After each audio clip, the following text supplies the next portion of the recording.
Kevin, please. Okay. We are good. Okay, we're good. Ready to go. Live now. 1, 2, 3, go. Good morning, viewers and listeners. You're welcome to the Health and Wellness series of our Family Month. Today, we would continue from where we stopped. But before I proceed, my name is Kelvin Waje, your host for today. And I would like to introduce our couples for today's session, the Awori Days, Shola and Anjola. Thank and you. The Amutas, Moses and Eileen. You're welcome. Thank you for having us. Wonderful. We shall continue from where we stopped last week. And there was a question that was not well addressed. And that was, if the parent says no to the marriage plan, what should the intending couples do? I would like to hear from Moses. What do you think they should do? Number one, I want to thank God for being here on set again to share some important things about marriage.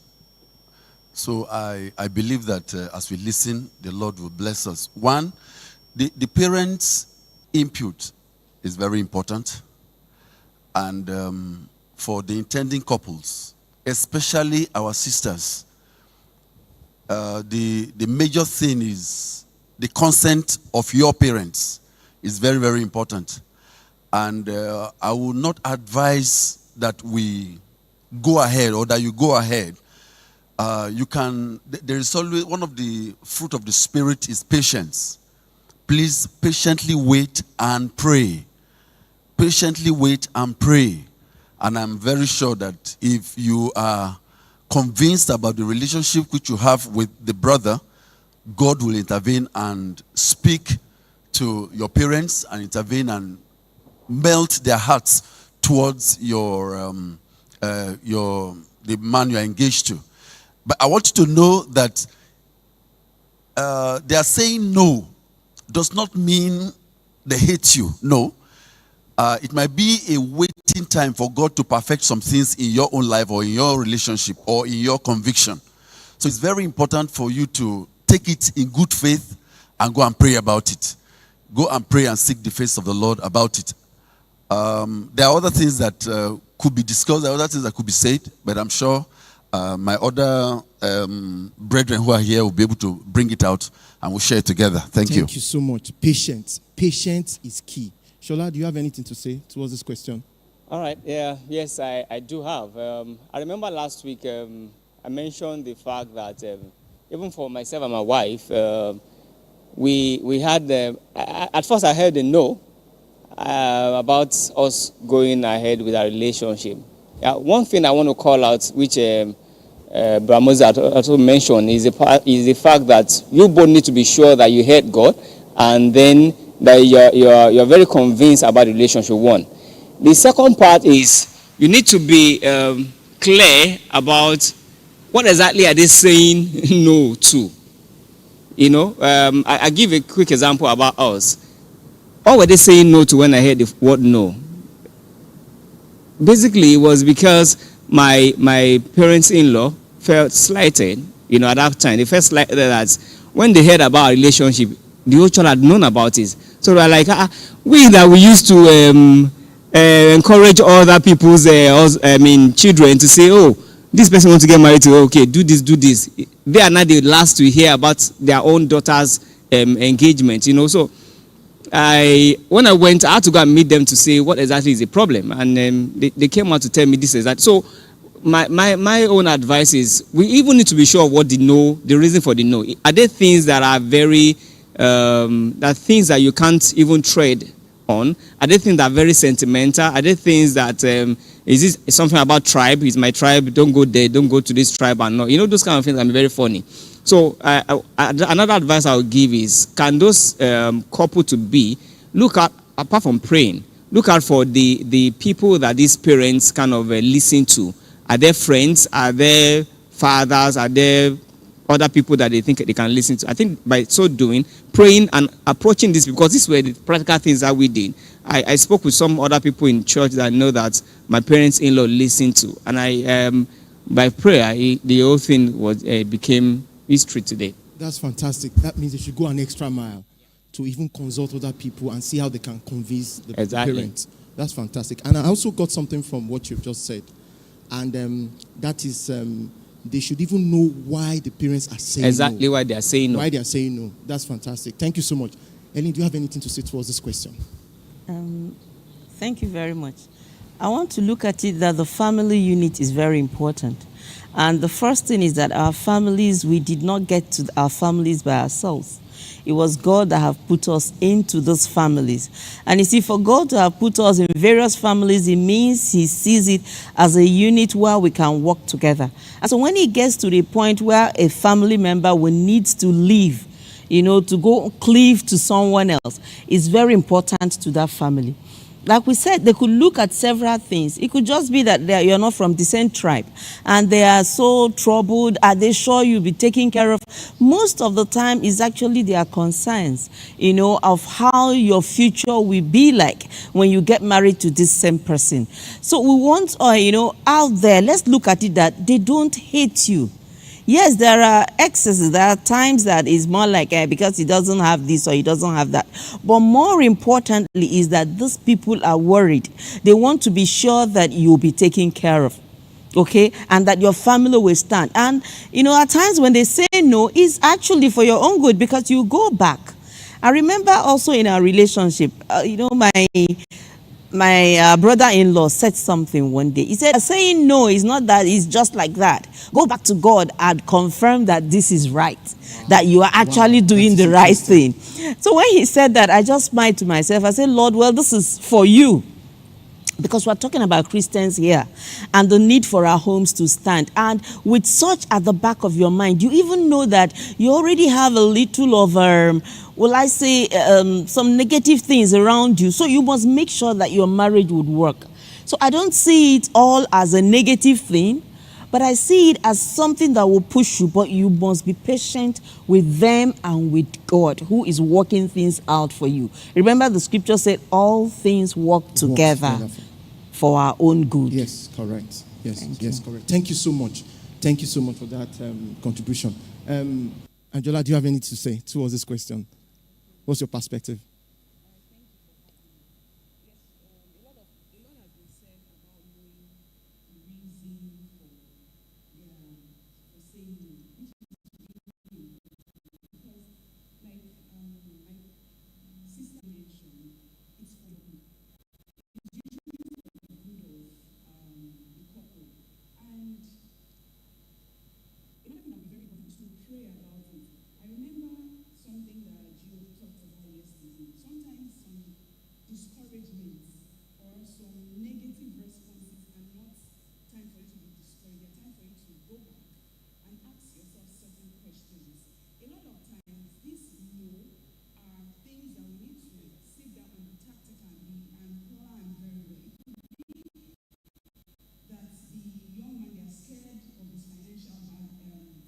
The spiritual head, maybe your senior pastor or your pastor, can stand in and assume spiritual parenthood to ensure that the marriage takes place. But in the long run, they will still need to seek the consent, seek and work hard to get this consent. It will work well for you. About the differences that you and your wife has brought into the marriage. Thank you very much. We call this program Hot Seat, Couples Hot Seat. So I want to say that we are all very different. And we bring these differences into our marriage. I mean, you can imagine maybe a 25 years old lady marrying probably another 25 years old man. We come in also with our backgrounds, the kind of background we had inherited or where we grew. So those differences are there. But like I used to say, we are meant to complete each other. And I want to say also that when God brings couples together, all right, whatever is deficient in my life, my wife becomes my strength. Whatever is a weakness in my life, my wife becomes my strength in that area. Whatever is a weakness in her life, I become her strength in that area. Yes, I will give you an instance of one of the differences I noticed when we got married. I discovered that my wife is the type that when she comes back from work or when we come back from church, she will drop everything she has in the sitting room. Her bag, her shoes, everything will be in the sitting room lying there. And she will go straight into the bedroom. Wow. So when I noticed, I will now go to her and say, what is going on? You left your things in the sitting room, you're in the bedroom. Go back and collect your things from the sitting room. I'm that type who likes things done prime and proper. Things should be clean, should be arranged. If I keep my shoes this way, when I come back next week, I want to see it the same way. If I keep my biro in this place, I want it the same way. So that's my kind of upbringing. But my wife is the other one. So I had to become her strength. Even when initially it was almost becoming a problem, but later I have discovered that for us to have our peace and our joy in the home, it must be intentional. We must be intentional about it. I had to try to become her strength in that area. And I started removing the shoes, her gele, her Bible, her bag, and be taking it into the room for her. Wonderful. Thank you. Wonderful. Wonderful. I want to hear your reaction, man. Elaine, can you just react to all that he has said? What are these differences? When did you discover it? And how did you resolve these differences? Thank you very much. Like we said, differences, we come with them. We're made that way. Okay? And then we'll come into a relationship with whatever we had been all our life. For example, one of the things I noticed was that I married someone who is a choleric, a leader, someone who decides that this is what is supposed to be done and it has to be done that way. And personally, I know that my character trait of the dominance is a sanguine. So I just like a jolly good life, that kind of a thing. And his background of this military, military background, this is how it should be, this is how it should be. Is there no flexibility in life? It was becoming really funny. And at that point, when we got married, it was quite like becoming a distress to me. I remember one day, because when he says this is what we're supposed to cook, this is how it's supposed to be done, this is the time it's supposed to be eating, it should just be that way. But it wasn't really working, okay? And let me just share this experience. We're coming in from work, and it has also affected the children. They now know that you come in and this place must be well laid. Wow. And I think that's one of the good things. Thank you so much. Thank you so much. So both of you talked about balance. Yes. There are worry days. So Shola, what do you have to say about differences? Okay, so for me, there were a whole lot of things that I got to see when we got married. First is timing. I mean, the way we manage time, the way we manage activities that we should do. It was causing a whole lot of rancor at the early stage of marriage. I remember that for me, I want to plan that. I'm telling my wife, babe, we are going out. I have something, an event in church next week. I'm leaving home by 7 a.m. And then she has said, next week comes, I'm saying, okay, I'm ready to go. And my wife comes like, I also want to go to some place. Interestingly, we had one car. So at that point, I was, it used to be a whole lot of issues when she says, okay, go ahead now, go ahead. I said, but I told you since last week that we'll be doing something. He said, but she didn't remember, but now she remembers. So we need to go together. So I'm wondering, we have time. I'm a time-conscious person. I need to get, it became a whole lot of, in fact, I remember one of those mornings. There was a morning I was going to the office and something like that happened. I was so angry. I was so bitter. I had to call a marriage counselor to say, Dr. Mowo. I called early in the morning around 7:30. I said, Dr. Mowo, I'm so tired of all these things. And the man on the other hand was laughing. I was why is this man laughing? I'm talking about something that is paining me, and he's laughing at the other side. He said, Shola, don't worry, my wife used to be like that. But I got to say that those were just the teething stage of our relationship, and that's one of it. So time management was one of the things that I saw that was our challenge. I mean, our differences, and we've come to see how to balance it over the years. The other one is how we see money. I mean, how we see investments. For me, when I have money, I mean, when we have resources in the house, one of the things I say how to invest is let's do this. I want to go into farming. I want to put the money into this investment and no.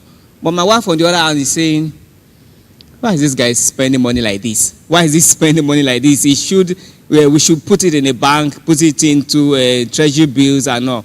So it was a whole lot of differences that we tried to manage over the time, because when some of those things I put money into didn't work, she comes back to say, hey, you're wasting money. Do you understand? But over the years, we've seen how to, okay, when we put the resources together, which one should go into this, or how much should go into this farming or whatever you want to do, and then how much should we keep in the bank, because we can't just be pushing everything out. We need to have some things saved. So I think for me, those are the two that comes really in mind, and we've been able to manage it over the years. Thank you, sir, Shola. Angela, so your husband has spoken. So when did you notice this difference? And how have you coped with all the differences between you, both of you? Okay, so for me, I noticed this difference immediately after honeymoon. And I realized that, honeymoon is the time when you're meeting your husband, you just got him married. So there's this frenzy of, I'm married to my husband, and we are all, and you're all in the moon licking honey, and we are having fun. As you get home, immediately this difference is setting. I'd like to mention something that, everybody, we are a product of our experiences. We're a product of our temperament. We're a product of a lot of things. So all these things make us, and they are the things that make us have differences. So I will say a typical example. I remember when I first got married. And after Sunday, you're coming from church after Sunday, or after you go out and you have to get to the kitchen. The first thing is, for me, to do things, I would like to clean the kitchen, wash all the plates. My husband would say, I am hungry.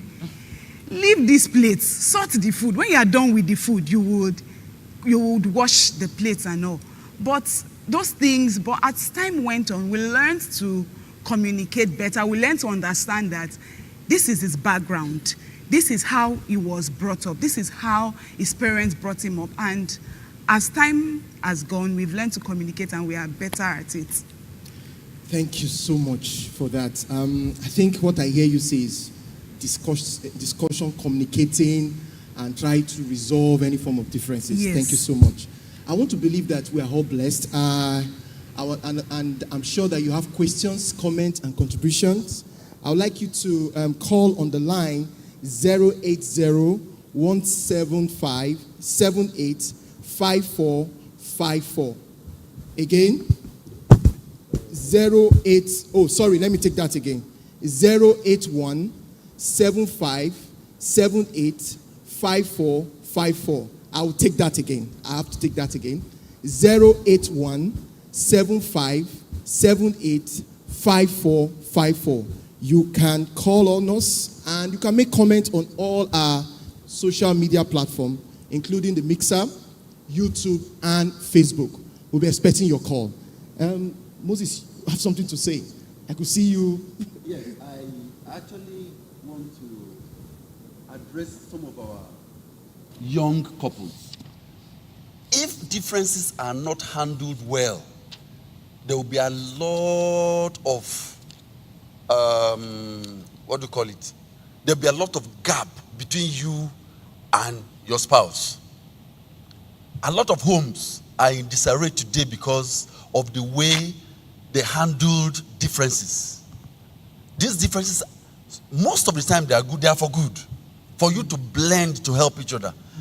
And I want to, in my heart of hearts, I feel burdened because I've seen several marriages. I've seen several young couples with several sentiments and complaints about their spouses because they were not able to handle their differences well. I believe, and we believe together this morning, that as we share these things with you and you listen to us, may those walls that came up as a result of not handling your differences well, may they crumble in Jesus' name, so that you can have a peaceful heaven on earth marriage. Thank you. That's just what I wanted to add. Thank you so much. These differences, can they actually lead to divorce? Because from what I hear you say, if not well handled, it could actually lead to divorce. What do you think couples should do when they have these differences? What should they do? Ellen, can you help us with that? Yeah, thank you very much. Differences are actually what causes most of the time the divorce we have.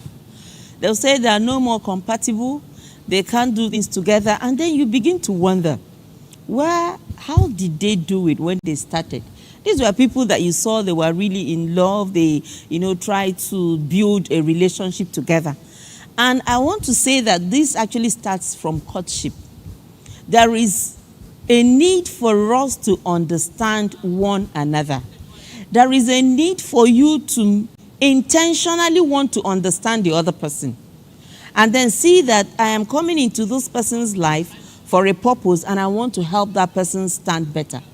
When we go in with the fact that, if it works out, fine. If it doesn't work out, fine. Already it won't work out. It won't. But our minds should be resolved on how we help each other. Like we said, these differences are unique and they are good. They are good. Everyone can do the same thing. And the joy of it is that this is how God has created us. He has made us different. And so we have this uniqueness in how we relate, in how we talk, in how we cook, in how we do almost everything in life. Yes, we have said that, it has to do with your background. It has to do with the people you have met in your lifetime. But more like it is that when you have a spouse, that spouse has come to complement you. If you have that at the back of your mind, that whatever it is I don't have, she or he has, and those are the things that's going to help us to make sure that this family stays and works out. It's so unfortunate that several homes, are separated, yet they are on. All right, thank you. We would like to take a question. Thank you. So sorry, we would like to take a question. Go ahead. Please, can we have the question right now?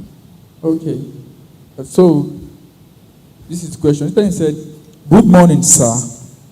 As Christians, is it bad to have some certain standards in who to marry? Standards such as, should he or she be a graduate? Should he be employed, etc.? Says, what are the things that should influence your decision in marriage? Thank you." Okay, that's a little bit a deviation from what we are talking about, but we can take it in because it actually brings some differences. You understand? So, Shola, you want to speak to that? Should you have a standard at all? All right, so let me try to answer that question. So, in terms of having standards, I think my wife spoke about some of the pictures she had in her mind before we got married, as to say, I need a tall guy. Oh yeah, Christian, but tall, and I don't want to follow the same route that my sister had gone through, marrying someone that is not as tall. A whole lot of times we have pictures, we have things list that we've written down. It's not bad to have those things. To aspire and to admire to have those things.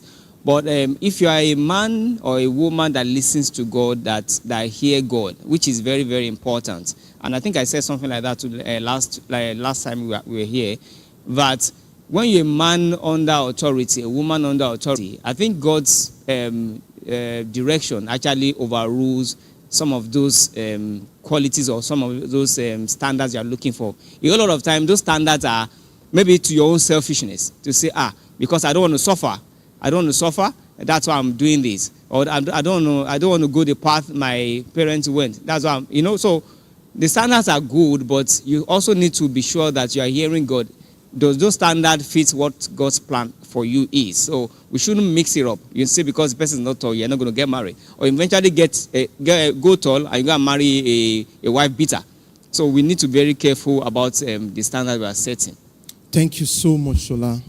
We'll move to the next session. But before that, just remember that you can call our line on 08175785454 if you have any contribution. Moving to the next session, better together. As we begin to round up, better together. So we've all had some journeys in life, journeys in our marriages. So how have we been faring? So how have we grown in our marriage? Ellen, do you want to say something about that? Thank you. Marriage is actually a great journey, you know. It's a journey of life. And one of the things I discovered early that made me look at marriage as very important is that, for example, if I get married at 25, I'm not planning to die at 50. And it means I'm going to live a longer period of time with someone more married than I was. Okay? So it helped me to look at it that way, that see, even the period of the first 25 years, you were in primary school, you were in secondary school, you never took decisions and all that. And now that you're old enough to begin to think out good things for your life, you will live with someone. And so those number of years should not be managed or lived in misery. We've lived together for over 25 years. By God's grace, by July, we'll be 26 in marriage, 26 years. And God has really helped us. We've gone through a lot of phases. And I want to tell you, sincerely, we are not yet there. You can't say you have learned everything you need to learn in marriage. You know, I see him evolving. I see myself evolving into so many other things. And you begin to wonder, how is it? But because there is a decision on the, you know, they tell us marriage, they give you a certificate before you even start the school. So you're expected that you must graduate. You must make it work. Because certificate means that you passed. And so you must pass. You're not given opportunity to even lose at all. You know, so that is one of the things that had helped us.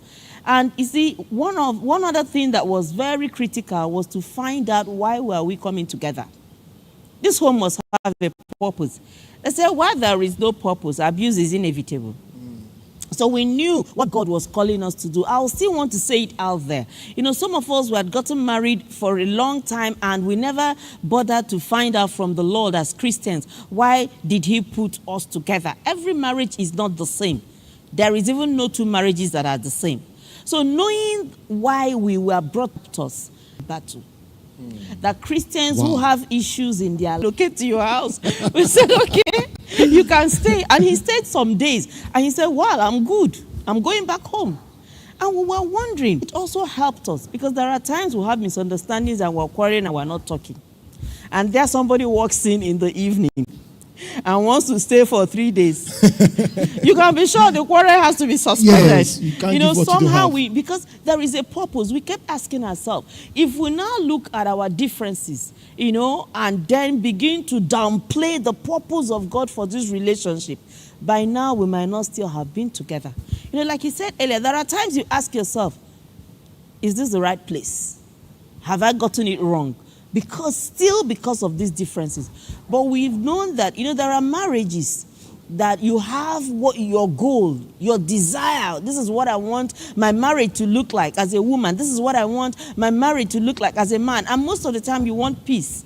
But then what happens? The enemy, who is always trying to destroy things, will want to come and begin to play games with your marriage.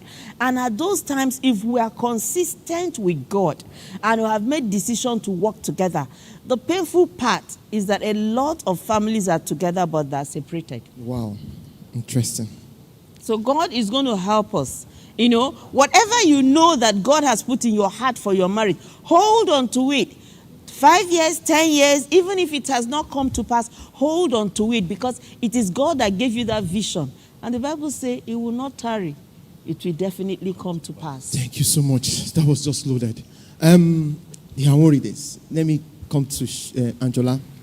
So how have you been faring in your marriage? Yeah, thank you very much. We talked about differences, and these differences make us very unique. And the truth is, God has made us differently. And these differences also make us, these differences complement us. And for me, with marriage, it has helped me to be accountable. I'll give a typical example. With this time management, yes, I might not be very time conscious, but with marriage, I always remember, once it's my husband, I must be up to speed. Wow. So we need to, with marriage, there is an opportunity to leverage on this other person's strength and be better and be a better person. A second thing is, it has helped me to be accountable.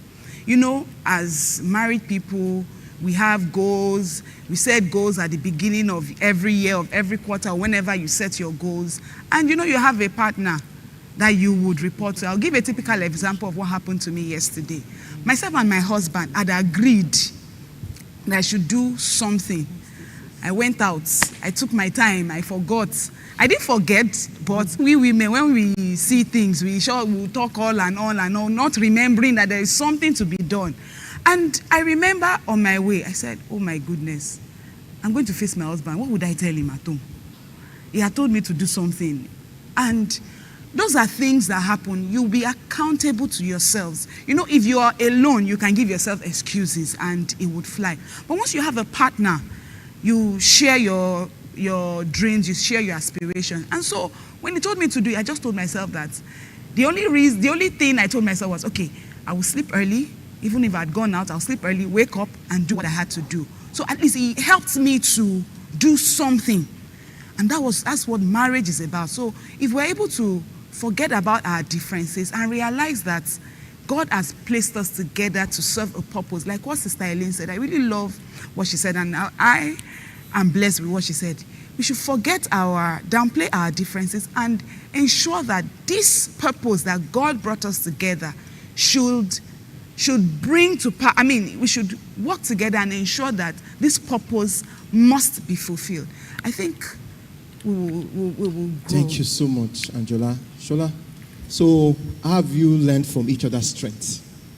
All right, so I'll say quickly, over the years, right, even though I say I'm more of a time conscious now, let's say it now, my wife is into the details. All right, she's into the details, and it's interesting that both of us, our career kind of look similar. I'm consulting in media, she's consulting with firms, HR and all. So a lot of times when I need to work on documents and I've rushed to do a lot of things, if I want it to be better, I ask my wife to come and have a second look, and then she say, "Oh, why don't you use this word? Okay." I probably collect my laptop and begin to change things.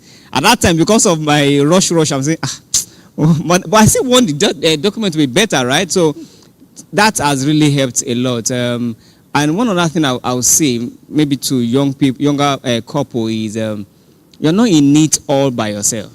There's this.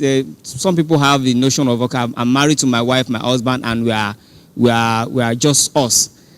What has helped us over the years are the mentors that we have even in marriage. Times where those people, like I told us, when I had issue or we had issue, we had to call somebody. A lot of times young couples should have mentors whereby when there are issues, you can easily call. And these are mentors that both of you would have agreed to say, these are people that we can go and meet when I know that I'm talking to my husband, he's not listening. I'm talking to my wife, she's not listening. So those are the ways that we have been able to overcome those differences and begin to now see the uniqueness that I can actually pick from her and use to benefit myself. Thank you. Thank you so much, Shola. Very enriching. Moses, I would like to ask you a question. Communication. How have you been doing as regards communication with your spouse? Thank you. Like my wife has said several times, I am not the talking type. When it comes to that, I rather keep quiet and watch things happen. But I think I've learned over the years to talk, okay? I've learned over the years to talk, and And I've learned to talk about everything. We talk about everything. We try to. It's one of the major things I've learned in marriage anyway. In this our few years of marriage, because the moment as you communicate, you are opening up yourself. You become more transparent. You become more transparent as you keep talking. You become more transparent. The only thing that we do is that we don't use what you have spoken against you some another day, okay? Because there's some people that are very good lawyers. You say, I'm going to quote you. You say this as well. You say that, and then in communication again, we don't keep records of wrongs, okay? There are some people that keep record of wrongs. 5 years ago you said this, and I kept quiet. I forgave you. Now 2 years ago you said this. They keep a diary of wrongs. Communication gets rid of such things, and it brings the couples together. While I will stop in a while, I want to also add that 2 homes, like we've heard, are not alike. They are unique. And your home, I want to speak to probably some of us who are old in marriage already.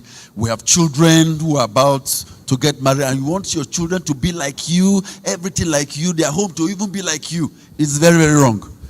Okay? If I decide to be very hard, I will say that is witchcraft. Okay? But I don't want to go that way because we're a Christian. All right? Please, it's very important for you to allow those children be. Let them have their own unique marriage, and God will help them. And 2, are we growing in marriage? Another thing that will show that we are growing in marriage is, look at your children. Do they talk about, when I get married, this is how my husband will be, this is how my wife will be, I'm going to get married? Do your children make jokes with marriage and, being hungry to get married? If they don't, that means you are a bad example to them. You're a bad example to them. Because knowing children, okay, as they are growing, no matter they may be 5, 6 years, they're already beginning to see they're already having a mental picture of what homes should be like. So if your home is good, your children will be looking forward to their own marriage. But if your home is not very good, it's not good as they will want to copy you, they will do that. Means that home has some challenges. Thank you, sir. Okay, so Eileen, you have anything to say? Yes, on communication. I think it's very, very key and vital for every relationship. Communication will really open you up, like you said. And we found out that there are times we should learn each other and know when you can really communicate appropriately. If we have a call. Okay, we have a call. Can we have the call, please?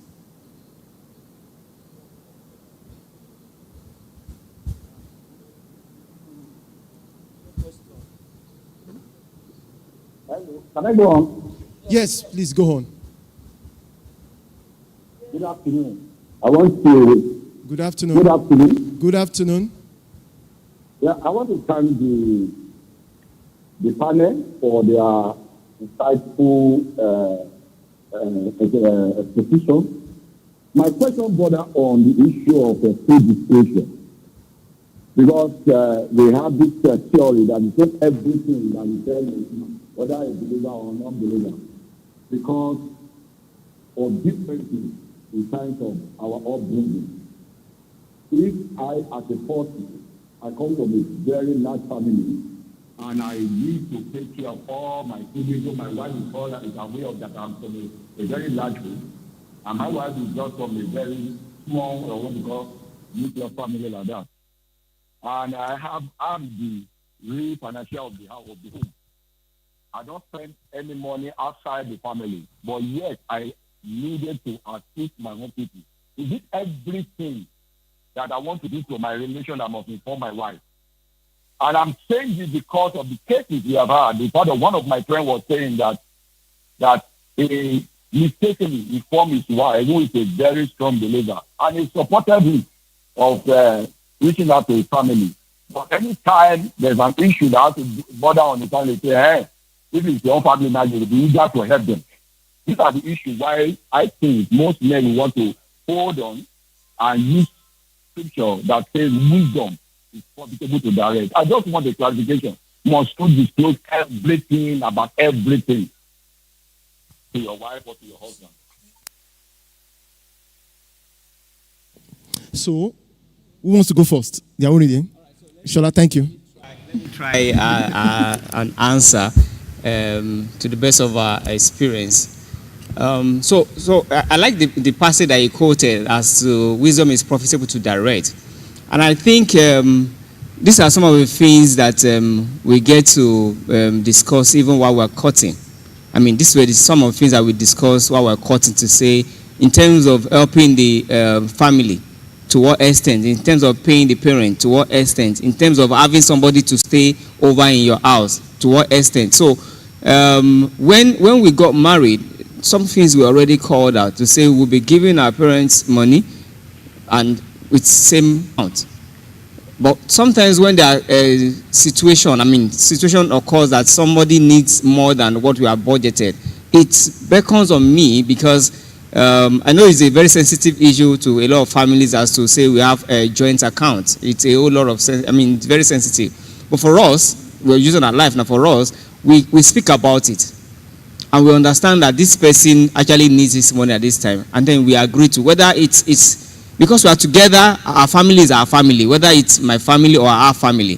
So we discuss, and then we decide to say, okay, let's give, or say, okay, we're not giving. So it's not a case of we don't get to that case. To that point of saying, oh, if it's your family, you do this. Your family will do, because we already had the agreement before we started to say this is how far we will go when it comes to our family members. So that's our answer. Thank you so much. So you have something that you've defined. You've defined the mode of communication and the gifts that you need to give to your parents. That's fantastic. I would like to go to Moses. Do you have anything to say? At least 26 years of experience in marriage. Have you handled full disclosure of some of the things that you do? Okay, thank you. Thank you very much. At this level, we're almost thinking alike and doing things together. And initially, it could be a bit rumble, but along the course of life, that's why one of the things we said here was that marriages are in phases. You cannot jump any phase. And every phase they have their own challenges. The issue of communication or full disclosure is when you say, okay, my handset is there, I don't want my wife to touch it, and the rest of them. It affects everything in the home. So, but when you get to that particular, as you grow in the phases in your marriage, you discover that there is actually nothing to hide from your spouse anymore. There's nothing to hide from your spouse. Now, the caller says something about you coming from a family that is very large, and the wife coming from a very small family. How do you see? Most of the decisions on what you need to do have been taken while you were courting. She would have seen how you love your siblings, how you love your parents, what you do for them. But the only problem we have with our youth today is that when they are courting, they don't take serious matter. The things they need to deal with are not serious. They keep talking about maybe going to eat, all the things that are not relevant, But matters that are serious, which is one of the things that the caller just asked, they need to talk about them. Do you even ask after the parents of your spouse, the person you are going to marry? Do you ask after their parents? Do you know the siblings? Do you know whether maybe there's been a quarrel for many years and it has not been resolved? Those are the things you please talk about as you are in courtship. And as you do that, as you get into marriage, it will be easy for you to flow in, to begin to assist, to join your husband to assist, or to join your wife to assist the various families. Thank you, sir. Thank you so much. You still emphasize the same thing that one of this said, that you need to have some discussion. You need to sit down on that round table and have some discussion towards how you handle this issue. Maybe Eileen, you want to say something? Like communication is very key. It's very, very important. And there is nothing that you cannot talk about. People say you're careful when you want to talk to your spouse. I would prefer you should be carefree. You're not careless, but you're carefree. This is your friend. This is someone you can talk to. You already knew where you were coming from. I remember even before we got married, because of how, we've been discussing about issues, the younger brother would need something from him. And he knew that the best way was to get to me to get it. Because he might have said, no, I'm not going to give you that money. What are you doing with it and all that? And he will come to my office and say, see, I asked brother this, and he said he does not want to give me. I'll just say, okay, what do you want to do with it? And at the end of the day, he gets it. Because he has seen that the root to this man's life, because when they see that you're together, they see that your relationship, your communication is open. There's nothing to hide about it. And then you understand each other. I keep saying understand each other because that's the problem. Let me cite an example. I remember just 2 days ago, I was talking. He had his earpiece on. And then he just said, are you talking to me? Are you talking to me? So now I wondered, what did that mean? I said, what were you trying to say? He said, no, at times when I want to say, you say something, and I ask, it might not be me you are talking to. So I was thinking it means, is it me you're talking to like that? Okay? That was the first thing that occurred to me. Is it me you're talking to like that? But actually what he was saying is it me that do you want my attention? Do you want me to listen to you? So, communication is very, very important. Immediately he explained that. I said, okay, but let me also tell you what I was thinking. So I quickly said, I thought you were saying, is it me you're talking to like that? So it's very, very important. It's not just that you communicate, but that you communicate clearly. If you don't understand, it is good for us to begin to ask questions. If you did not understand what your spouse said, don't assume. For us women, I know we assume a lot of things because we... Don't think for him. Don't think. Yes, don't think. You see, he's always saying, why do you always think for people? Why not find out? Why not ask them the questions? So it's very important that we clear it off so that we don't, have assumptions that are wrong. Okay, so there are some situations where you have a breakdown in communication and one of the spouse just have confidence talking to their friends on some deep things rather than talking to the husband. How do you handle such situation? Because there are some homes right now, Christian homes, that the spouse has a lot of confidence having to discuss things with probably the pastor, the reverend, but the husband or the wife is starving off from this information. So how do we handle such issue? Shall I want to go? Yes, I think it's very relatable. One thing I would say is those homes, such homes that experience such a thing, think about it. How is their prayer life? I think it's cold. It could be cold. There'd been a time, it was even of recent, where we had a little rancor in the home. And the first question a married counselor asks is that you guys have not been praying. So I think that same thing I would say, that you need to check your prayer life. If the place of prayer is where you release. There are a lot of burden that we carry maybe from work, your career, and a lot of things that you need to get done.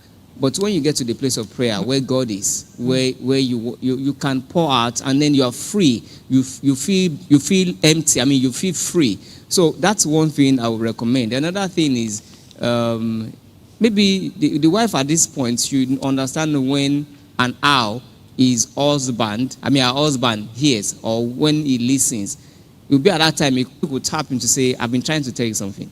When she knows he listens. And I think that should be the way to handle it. Thank you so much. I don't know whether we have our last word as we round up. I'll just give some few minutes just to say one or two things that probably you wanted our viewers at home to know. Ellen, you want to go for that? Yes. Yeah.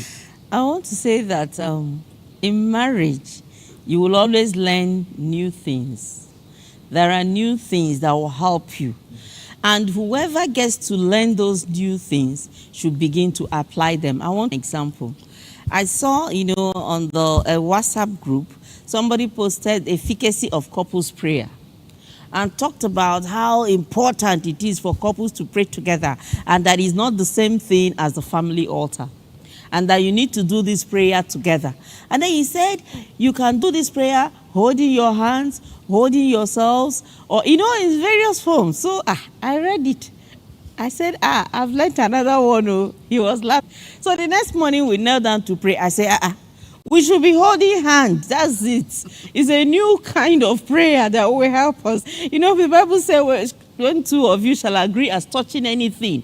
And so by the time there's a touch is extremely important in a relationship. Touch is extremely important. Sometimes we don't touch. You just stay away like that and nothing. But a hug, a touch is very important. So when I saw that even in prayer, you can touch, you can hold yourself. It means, there's a deeper meaning. It removes the pains in your heart. You can imagine you are angry with someone and the person in the morning holds your hand and say, come, let's pray. Or hugs you and say, come, let's pray. And is there praying? It's maybe the husband pronouncing blessings, of your life as you go out that day. It has a whole lot. I haven't really been doing it, for a long time. But like I was saying, I just learned it. And I told him I was going to type it out and paste it in our room. Any morning you don't hold my hand, you're in trouble. And you see, it's been good. So we need to learn new things. And if it is you that you feel is being ministered to do it, please go ahead. It doesn't have to be the two people all at the same time. Just reach out to your Thank you spouse. so much. And I won't read it. Your last word. Who wants to go? Shola? Angela, okay. Okay, thank you. All right. I would say communication is the bedrock of a solid marriage. Without communication, once the communication wall has been broken, then the marriage most likely is broken. And it's at the face of communication that you learn to be transparent. Your husband would know you, your wife would know you. So let's keep the lines of communication opened, and God will do the best He can do. Thank you so much. I'm really, really, really blessed myself as a coordinator by all the information that you have given to our viewers. And I want to believe that our viewers at home have listened